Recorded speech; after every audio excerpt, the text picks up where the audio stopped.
Good evening. Welcome to QUT Web News. Good evening. Plans to allow the shooting of bats in rural Queensland have ruffled the feathers of conservation groups. But the government says its changes will only allow kill permits as a last resort. They're being coined kill permits, but they're only to be used in desperate times. Farmers need to demonstrate that over the last few years in particular that they've tried non-lethal methods or that non-lethal methods have proven cost prohibitive. It'll allow farmers to control nuisance wildlife faster. It will be careful, considered in any approach that we use to manage the issue, but we have made a commitment to communities across Queensland that their health and safety will be put first and foremost. But not everyone's happy. I think there's a bit of hysteria from some of the more extreme environmental groups that are suggesting that this is open season on flying foxes. This is about restoring balance. With bat populations already dwindling in the southeast, rescue groups are fighting the permits. We're already at the top of the tree as far as mammal extinctions in the world, so let's just go down that path of issuing these stupid policies and annihilate flying foxes. This is the wrong thing to do. Rural fruit farmers say they want the right to deter bat colonies to protect their crops. But under current laws, anyone who shoots a bat is liable for a whopping $100,000 fine. You can't just slaughter an animal that basically helps provide a major ecosystem, albeit one that's been sort of partially destroyed. The policy will focus on dispersing the bigger colonies, but won't be undergoing any large-scale culls. Isabel Rowe, QUT News.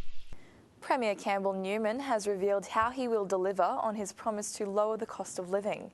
He'll introduce a cost of living bill, which he says will help Queenslanders doing it tough. Getting down to business. On top of the Premier's list is delivering on his promise to lower the cost of living. Our position as a government has got a very big agenda, right? There's a lot of things that we've said we will be undertaking. The new cost of living bill includes freezing the standard electricity tariff, saving families an average of $120 this year. The government will also freeze family vehicle registration for its first term.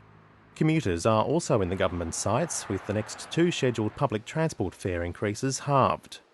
They'll be able to travel for free after 9 go-kart trips. Given the scale of his electoral victory, the Premier says he has a mandate to fast-track certain pieces of legislation. That means not everything will be passed by the Parliamentary Committee. We went to the big committee, the people of Queensland. The new measures come into effect on July 1. Zach Street, QUT News. Some of Australia's bravest and most hard-working men and women gathered at Government House today. Governor Penelope Wensley announced the recipients of the Australian Honours and Awards. From the battlefield to the basketball court, 19 honourable Australians shook the Queensland Governor's hand this morning, receiving medals for outstanding work in their field. These awards that I've had the honour of presenting today are the highest in the land.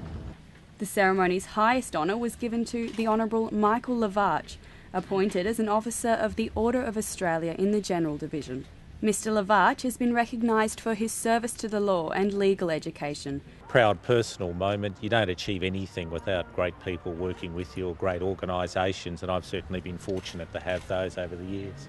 Brigadier Paul McLaughlin was awarded the Conspicuous Service Cross for his outstanding achievement as the commander of Joint Task Force 637 on Operation Queensland Flood Assist early last year. We train to be out of our comfort zones and to be able to just turn up and give a whole lot of Queenslanders going through an incredibly tough time someone to lean on. Janice Gordon accepted an award on behalf of her late grandfather, Private William Schuberth. He was executed as a prisoner of war in Burma during World War II. His posthumous award for acts of gallantry in action. This is for my pop and also for my dad. God love you both. Absent from today's ceremony was young Jessica Watson, who received a medal for her service to sailing and to youth through her work as an Australian role model. Jessica was unable to attend today's ceremony after news a family member was hospitalised. Amity Newman, QUT News. To sport news, and the New South Wales State of Origin team was revealed last night with a few surprises, while the Maroons lineup is about to be announced. Over the weekend, Brisbane played host to 4 matches across 3 footy codes. In AFL, the Lions disappointed, but there was a Super 15 upset and both good and bad news on the NRL front. A doubleheader at Suncorp Stadium saw the Broncos take on the Sea Eagles, and later the Titans matched up against the Bulldogs. But the Broncos couldn't hold on to their lead after Manly winger David Williams snuck down the sideline and over the try line to claim a 22-24 victory with 62 seconds left on the clock.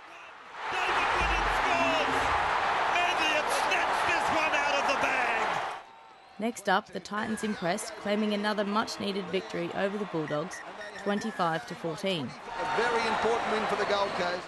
It's their third win of the season. And the Cowboys also nabbed a win, thrashing the troubled Newcastle Knights 32-12. Tremendous rugby league by North Queensland. Cowboys co-captain Jonathan Thurston had a perfect kicking game, converting all 5 tries and the penalty goal. In AFL this weekend, the competition's newest entry, the Greater Western Sydney Giants, claimed an historic first ever victory, defeating the Gold Coast Suns 94-67. The win puts the GWS one rung above the Suns, who are yet to claim a single victory this season. And the news wasn't any better for the Brisbane Lions, who were no match for Collingwood. The visitors pummeled the Brisbane side 116-58. It was left to the Reds to save face, and they did it the hard way, coming from behind. They scored 4 tries in 10 minutes to defeat competition leaders Chiefs 42-27. A great Mother's Day present. Erin Smith, QUT News. Sweet or savoury? The Royal Queensland Food and Wine Show kicking off today has it all. The stage is set for the judging of cheese and dairy produce at the RNA Showgrounds this week. When you first go into it, you want to feel a lot of resistance for a good, firm body. Today, a crack team of 6 judges and 1 associate, led by internationally renowned Chief Judge Russell Smith, will begin the tricky task of tasting 376 entries. Judging is quite a complex process. What we're doing here is we're looking at the presentation of the cheese. It wants to look good. We then taste it, or we put it in our mouths, assess the texture, give it a score for the texture, and then we think about the flavour. So we're looking at those 3 aspects. Mr. Smith says the show has become renowned. Cheeses judged highly here are of world-class standard. Winning one of these coveted champion awards has 2 main benefits. They're often used for marketing purposes, but more importantly, producers say they are the best type of motivator for the hard-working team in the cheese factory back at home. Meanwhile, some of the volunteer stewards keep coming back for more. It's my 50th year without a break. I was fortunate enough to be able to turn up to every show in the 50 years. And this one, as far as the dairy produce is concerned, it's 20 years. And if cheese doesn't excite you, don't worry. There'll be chocolate, ice cream and gelato later in the week, with champion produce awarded in each category. But who gets to taste the award-winning cheeses after the judging takes place?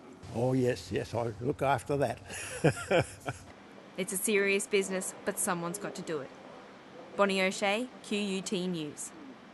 Time now for a look at the weather, and once again we had a sunny day with hardly a cloud in the sky. Across the southeast it was a cool 10 degrees in Brisbane this morning, warming to a top of 21. Around the same temperature range on both the Gold and Sunshine coasts. Ipswich dropped to a low of 5. Around the nation tomorrow, and Sydney will be mostly sunny from 10 to 20 degrees. Canberra's in minus territory overnight and an early frost. A few showers expected in Melbourne and a high of 16 degrees. And Adelaide will see a cool morning, minimum 6 degrees and reaching a high of 18. The forecast for Queensland, and Mount Isa should reach 25 tomorrow. Cairns will warm to 29. Further south, 24 for Mackay and 25 for Rocky. Brisbane will start at a cool 9, warming up to 23 degrees. The outlook for Brisbane over the next 3 days. Tomorrow will be fine, some clouds, 9 to 23. Wednesday will also see 23 and will be mostly sunny. A possible shower on Thursday, and that brings you up to date with the weather. And that's all the news we have for now. We'll be back tomorrow with more QUT News. Goodbye. Goodbye.